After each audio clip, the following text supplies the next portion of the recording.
সন্তান দান করেছেন। আপনার মতো কত মা এই অঞ্চলে আছে, এই এলাকায় আছে, পর্দা করে নামাজ পড়ে নাই? ভিন্ন মা বোনেরা যারা মার্কেটে দৌড়ান, স্বামীর মালগুলো খেয়ানত করেন, আল্লাহর আদালতে কি নিয়ে দাঁড়াবেন? এখনো সময় আছে, তওবা করে। আপনার মতো কত নারী নামাজ পড়ে, পর্দা করে, আপনি পারেন না কেন? আল্লাহর কাছে তওবা করেন আর বেপরদায় চলবেন না, নামাজ ছাড়বেন না। একটা সন্তানকে আদর্শবান ডাক্তার, ইঞ্জিনিয়ার, প্রফেসর বানায় যাবেন। সন্তানটা ডাক্তার হবে, কোরআন পড়বে, আজান হলে নামাজে যাবে, তেলাওয়াত করে মা বাবার জন্য দোয়া করবে। এরে আম্মা জান, সন্তান এক সময় অন্তর দিয়া গর্ব করবে আর বলবে আমার মা বাবা বড় ভালো ছিল, কোনদিন মোবাইলে সময় নষ্ট করে নাই। আমার মা বাবা আমাকে নামাজের জন্য ডাকতো, রোজার জন্য দাওয়াত দিত। আমার মা বাবার আদর্শ এত ভালো, কোনদিন আম্মাকে দেখি নাই বাবার সাথে তর্কে জড়াইতে। আমার বাবাকেও দেখি নাই আমার মায়ের সাথে তর্কে জড়াইতে। আমার মা বাবার আদর্শের কারণে আমি ভালো হয়েছি। সন্তান গর্ব করে মা বাবার জন্য দোয়া করবে। আর যদি আবার খারাপ আদর্শ রেখে যান, সন্তান এক সময় ধিক্কার দিয়া বলবে মা বাবার কারণে আমিও খারাপ হয়ে গেলাম। আমার মা কোনদিন বাবার সাথে ভালো আচরণ করে নাই, বাবাও মায়ের সাথে ভালো আচরণ করে নাই, সারা দিন রাত মোবাইল নিয়ে পড়ে থাকতো। ওই মা কোনদিন নামাজের কথা বলে নাই, নিজেও নামাজ পড়ে নাই। আমার মা বাবা যদি ভালো হইতো, আমিও হইতাম। ওই মা বাবার উপরে ধিক্কার জানাবে। অতএব এখনো তওবার সময় আছে। আল্লাহকে মনে মনে বলেন, আর বেপরদায় চলবেন না, আর স্বামীর মাল খেয়ানত করবেন না, নামাজ ছাড়বেন না। ও যুবক বাবারা, আল্লাহর কাছে তওবা করো। মরিয়া গেল আর দাড়ি কাটবা না, নামাজ ছাড়বা না, বেপরদায় চলবা না। মা বাবার দোয়া, শিক্ষকের দোয়া, উলামায়ে কেরামের দোয়া, পরামর্শ নিয়ে নবীর আদর্শ মেনে চলবো। শুধু একটা কথা অন্তরকে বুঝাইও, আমার মতো যুবক যদি জেনারেল লাইনে থাকিয়া নামাজ পড়ে, ব্যবসা করে, নামাজ পড়ে, চাকরি করে, আমি পারবো না কেন? শয়তানের ধোকায় পড়ে, নফসের ধোকায় তো দাড়ি কম কাটলা না রে বাবা, বেপরদায় কম আড্ডা দিলা না, মোবাইল নিয়ে গুনাহ তো সারা রাত কম করলা না, আর কত ঘুমের মধ্যেও তো কত মরণের খবর হয়ে যায়। রমজানের ঈদের আগে পরে কত লাশ পানির মধ্যে গাড়ি চলে গেল। একটা ছোট বাচ্চা সাঁতার কেটে এসে বলে আমার আম্মু পানির মধ্যে আটকায় গেছে, একটু বাঁচাও, আমি কাকে মা বলে ডাকবো? এই তো দুনিয়ারে বাবা, এখনো সময় আছে, তওবা করো। মনে মনে আল্লাহকে বলো, মরিয়া গেল আর দাড়ি কাটবা না, নামাজ ছাড়বা না, বেপরদায় চলবা না। তওবা সবার কপালে নসিব হবে না। আবু জাহাল নবীজিকে 13 বছর দেখলো, বয়ান শুনলো, কপালে কালেমা আসে নাই, হেদায়েত আসে নাই। আর 27 বছরের যুবক ওমরের মতো বান্দা তরবারি নিয়ে নবীকে জবাই করতে গিয়া কালেমাওয়ালা হয়ে গেল। এটাই হেদায়েতের দরজা। আল্লাহ যাকে কবুল করবেন সে হেদায়েত পাবে। যার কপাল খারাপ, মা বাবার বরদোয়া, শিক্ষকের বরদোয়া, উলামায়ে কেরামের বরদোয়া, কপালে হেদায়েতের দরজা বন্ধ। এখনো সময় আছে, তওবা করো। যার অন্তর তৈরি হয়ে আছে, খাঁটি অন্তরে তওবা করলেই মুহূর্তে আমার আল্লাহ জীবনের গুনাহ মাফ করে দিবেন। ও আল্লাহ, মেহেরবানি করে তওবাওয়ালা জীবন দান করেন, গুনাহমুক্ত জীবন দান করেন। মা বাবার দোয়া, শিক্ষকের দোয়া, উলামায়ে কেরামের দোয়া নিয়ে নবীজির সুন্নাতওয়ালা জীবনে চলার তৌফিক দান করেন। ইয়া আইয়ুহাল্লাযীনা আমানুত্তাকুল্লাহা ওয়া তানজুর নাফসুম মা কদ্দামাত লিগাদিন ওয়াত্তাকুল্লাহ। আল্লাহ বলেন, হে মুমিন, তোমরা আল্লাহকে ভয় করো এবং সামনের স্থায়ী জীবনের জন্য কি সম্বল সঞ্চয় করেছো সে। আবারও আল্লাহ বলেন, তাকওয়া অর্জন করো। ইন্নাল্লাহা খাবীরুম বিমা তা'মালুন। নিশ্চয়ই আল্লাহ পাক প্রত্যেক প্রাণীর কৃতকর্মের খবর অগ্রিম জানেন। নবীজি বলেন, হুব্বুদ দুনিয়া রাসু কুল্লি খাতিআ। দুনিয়ার লোভ, দুনিয়ার মোহাব্বত, ভালোবাসা সব পাপের মূল, গুনাহের মূল। দুনিয়ার লোভে করে সব মানুষ উল্টাপাল্টা চলে। দুনিয়ার লোভে করে মানুষ হকটাকে ভুলে যায়, সত্য মিথ্যার মিশ্রণ করে। পৃথিবীর প্রতিটি মানুষ যদি উল্টা পথে দৌড়ায়, এর একমাত্র কারণ দুনিয়ার লোভ। এই লোভ আবার তিন প্রকার: হুব্বে যা, হুব্বে মাল, হুব্বে নিসওয়ান। সম্মানের চেয়ারের লোভ, সম্পদের লোভ, যৌবনের লোভ। এই তিনটা লোভের কোনো একটা লোভে মানুষ আকৃষ্ট হলেই তখন সে ব্যালেন্স হারিয়ে ফেলে, লাইনচ্যুত হয়ে যায়, পথভ্রষ্ট হয়ে যায়। যেমন আল্লাহর কোরআনে ইতিহাস আছে ফেরাউনের।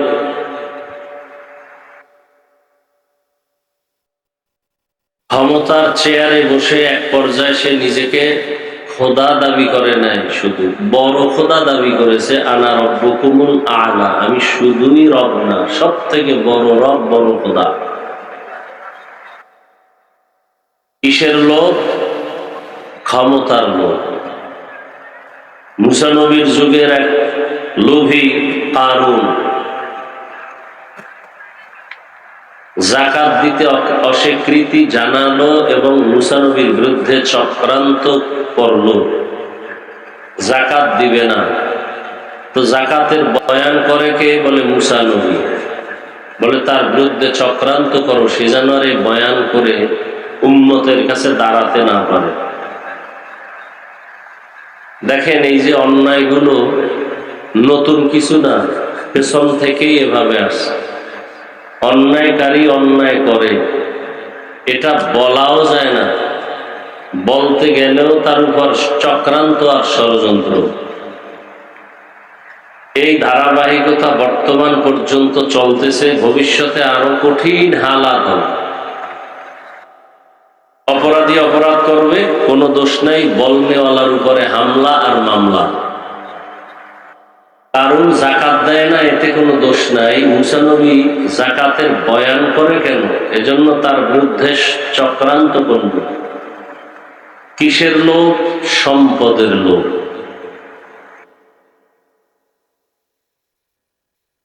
যৌবনের লোভে করে মানুষ ব্যালেন্স হারিয়ে ফেলে।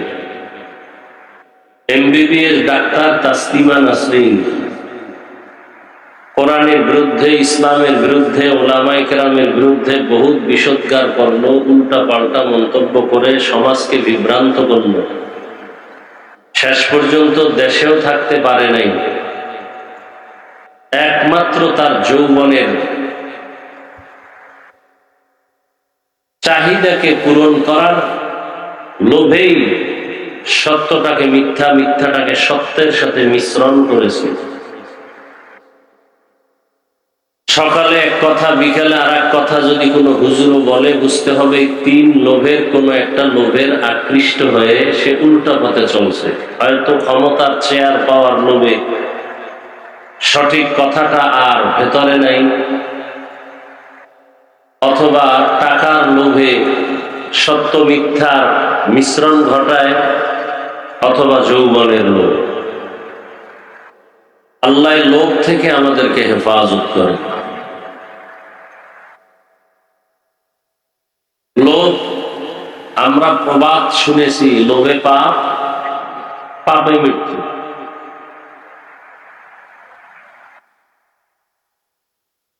লোভ বড় কঠিন এক জিনিস। আল্লাহ পাক রব্বুল আলামিন এর জন্য বলছেন সাবধান, ইয়া আইয়ুহাল্লাযীনা আমানু লা তুলহিকুম আমওয়ালুকুম ওয়ালা আওলাদুকুম আন যিকরিল্লাহ। সম্পদ আর সন্তান, এদের পেছনে পড়ে তোমরা আল্লাহর স্মরণ থেকে, জিকির থেকে গাফেল হয়ো না, নিজেকে ধ্বংস করো না।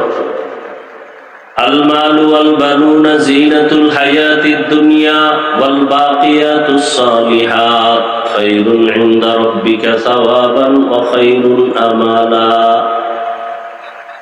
দুনিয়ার মাল, দুনিয়ার সম্পদ, দুনিয়ার সন্তান, এটা দুনিয়ার সৌন্দর্য। এই সৌন্দর্য কেমন? বলে বিউটি পার্লারের সৌন্দর্য যেমন। বিউটি পার্লারের সৌন্দর্য দিয়ে অনেক কালো মানুষ সাদা হয়ে যায়, কিন্তু এর স্থায়িত্ব নাই।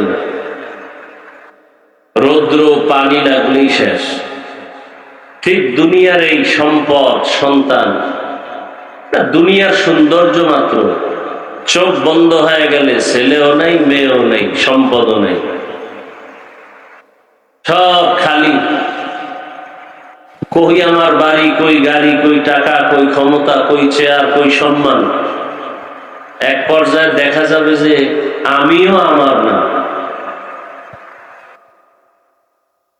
এজন্য আল্লাহ পাক রব্বুল আলামিন বারবার বলেন, আমাকে ভয় করো, ভয় করো, ভয় করো। রাসূলের সাহাবী হযরত আলী রাদিয়াল্লাহু তাআলা আনহু বলেন, আদ-দুনিয়া জিফাতুন ওয়া তুল্লাবুহা কিলাব। দুনিয়া একটা মৃত জন্তুর মতো, এর পেছনে যারা দৌড়ায় এরা কুকুরের সমান।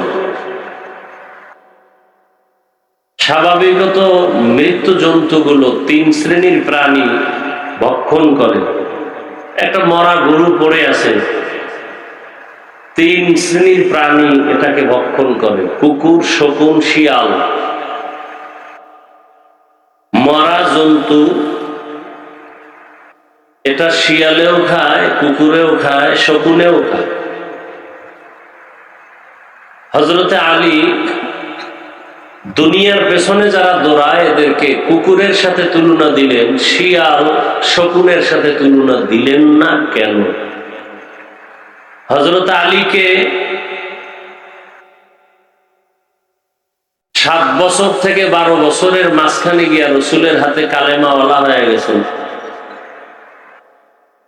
এতদিন ছিল চাচাতো ভাই, এখন সাহাবী, কিছুদিন পরে হবেন জামাতা। নবীজি দোয়া করে দিলেন,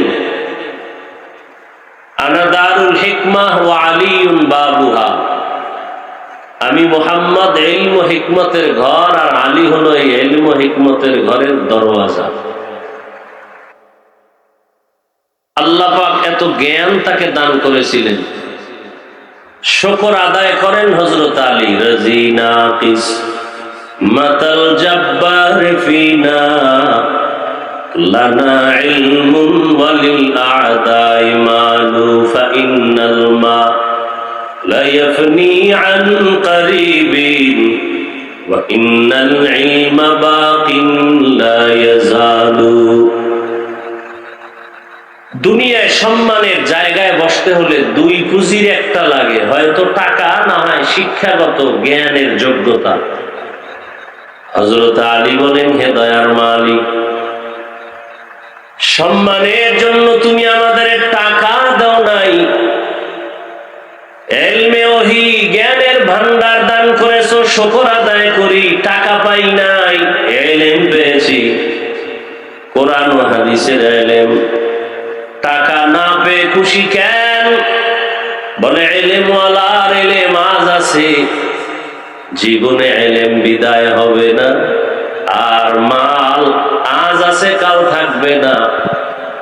ইলম মালের তুলনায় বড় দামি এক সম্পদের জন্য শুকর আদায় করি। ইলমেরা এজাজ করদান বেহিসাব, খালকেরা দাদান জবাবে বাসওয়াব হক না দারব। দোস্তে খালকা জারেরা নিস্তে ই খসলত কে দিন দারেরা। হযরত আলী রাদিয়াল্লাহু তাআলা আনহু আল্লাহর শুকর আদায় করেন, হে মালিক, তুমি আমাদের সম্পদ আর মাল দাও নাই, তুমি ইলমে দ্বীন দান করেছো, শুকর আদায় করি। ইলম বড় দামি এক সম্পদ। টাকাওয়ালার টাকা আজ আছে, কাল থাকবে না।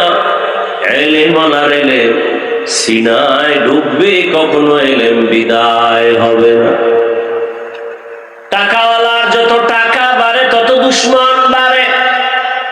ইলিমওয়ালার ইলিম যত বাড়ে তত বন্ধু বাড়ে, টাকাওয়ালার যত বয়স বাড়ে তত ঘৃণা বাড়ে, ইলিমওয়ালার যত বয়স বাড়ে সকলের মোহাব্বত বাড়ে। হযরত আলী শুকর আদায় করেন, কই টাকাওয়ালা? চট্টগ্রামের জমিনে ঘুমন্ত শাহ আমানত রহমতুল্লাহ আলাইহি দুনিয়াদার এক টাকাওয়ালা খাদেম ছিল, সরকারি কর্মচারী, অথচ ওই দুনিয়াদারের কোনো অস্তিত্বই নাই। আর শাহ আমানত রহমতুল্লাহ নাম বিধর্মীরা পর্যন্ত শ্রদ্ধার সাথে স্মরণ করে। এটা টাকার বাহাদুরিতে হয় নাই, জ্ঞানের আলো ইলমের বরকতেই হয়েছে। আজ গোটা দুনিয়ার শিক্ষিত মানুষ ডাক্তার জাকির নায়েকরে চিনে, জানে, সম্মান করে, ভক্তি শ্রদ্ধা করে, টাকার কারণে না, একমাত্র তার জ্ঞান, তার আদর্শ।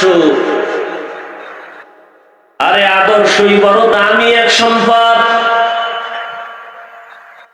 টাকাওয়ালার টাকা আছে, সম্মান আছে, টাকা নাই, সম্মান নাই।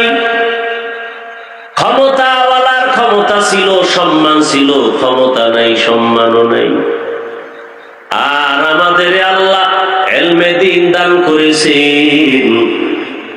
করোনার মতো ভয়ঙ্কর হালাতের মধ্যেও আমাদের মাদ্রাসাগুলো বন্ধ হয় নাই। ইলমেরা এজাজ করদান বেহিসাব, ইলমেরা এজাজ করদান বেহিসাব, খলকেরা দাদান জওয়াবে বাসাওয়াব।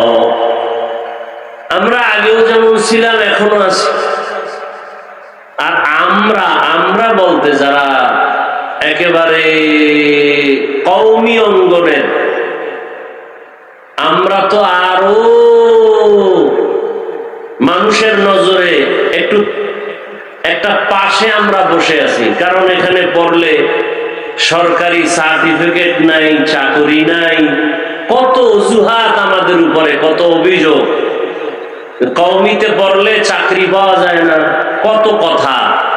কিন্তু আমাদের মতো মুকুটহীন সম্রাট এ জমিনে আর কেউ নেই।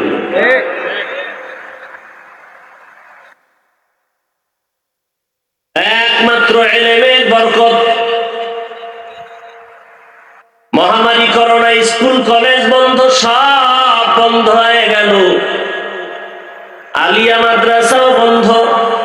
কিন্তু যেই কওমি মাদ্রাসায় সরকারের একটা টাকাও কোনো বরাদ্দ নাই, মহামারী করোনার ভেতরও সে মাদ্রাসা বন্ধ হয় নাই। 10 বছর আগের এমপি সাহেব কইতো দোয়া চাই, নতুন এমপি এও দোয়া চাই। এটার নাম সম্মান। টাকা দিয়া কিনা যায় না সম্মান। টাকার সম্মান আজ আছে, কাল থাকে না। ভোটের আগের রাত্রে আপনারা সম্মান বিক্রি করছেন না?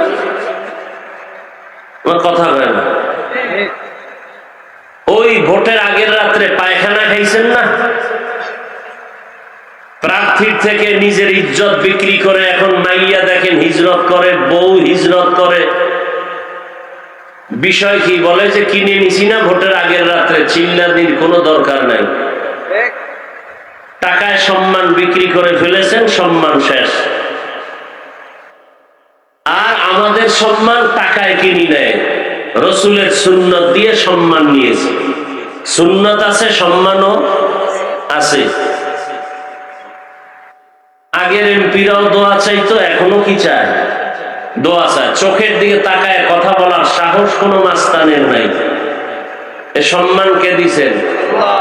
ইলমেরা এজাজ করদান বেহিসাব, খলকেরা দাদান জওয়াবে বাসাওয়াব, হক না দারদ দোস্তে খলকা জারেরা, নিস্তে ই খসলত কে দিনদারেরা। এই যে কথাগুলো বলতেছি, এটি কি গায়েবী আওয়াজ, গোপন কথা না নগদ? এগুলো দেখে কেন আপনি টুপি পরেন না, দাড়ি রাখেন না? সমস্যাটা কি?